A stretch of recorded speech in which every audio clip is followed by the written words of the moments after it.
This is Tom and Paula Grace from Light of Christ Radio with a story from our series entitled God Breaks In.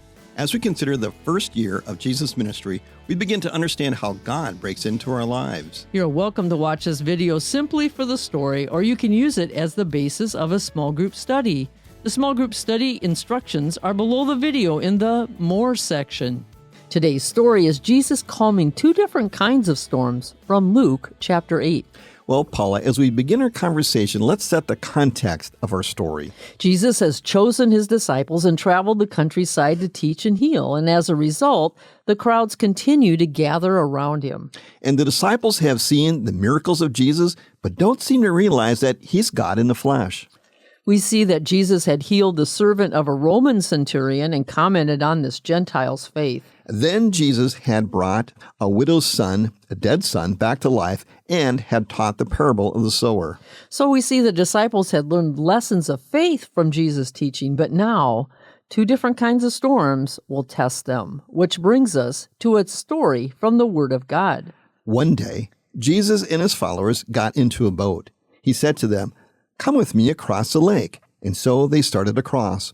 While they were sailing, Jesus slept. A big storm blew across the lake, and the boat began to fill with water. They were in danger. The followers went to Jesus and woke him. They said, Master, Master, we will drown." Jesus got up. He gave a command to the wind and the waves. The wind stopped, and the lake became calm. He said to his followers, "Where is your faith?" They were afraid and amazed. They said to each other, "What kind of man is this? He commands the wind and the water, and they obey him."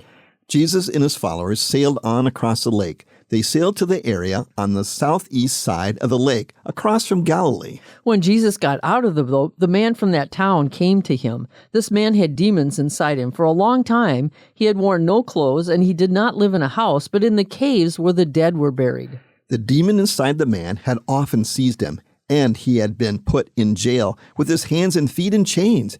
But he would always break the chains. The demon inside him would force him to go out to the places where no one lived.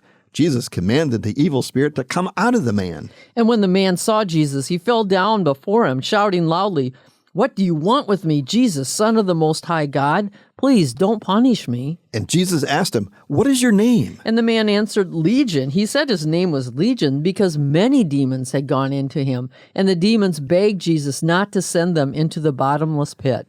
On that hill, there was a big herd of pigs eating. The demons begged Jesus to allow them to go into the pigs, so he allowed them to do this. Then the demons came out of the man and went into the pigs.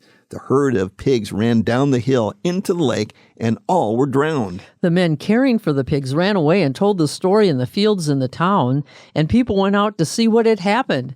They came to Jesus and found the man sitting there at the feet of Jesus. The man had clothes on and was in his right mind again. The demons were gone. This made the people afraid. The men who saw these things happen told others all about how Jesus made the man well. All those who lived in the area asked Jesus to go away because they were afraid. So Jesus got into the boat to go back to Galilee. The man he had healed begged to go with him, but Jesus sent him away, saying, "Go back home and tell people what God did for you." So the man went all over town telling what Jesus had done for him. And this is our story from the Word of God.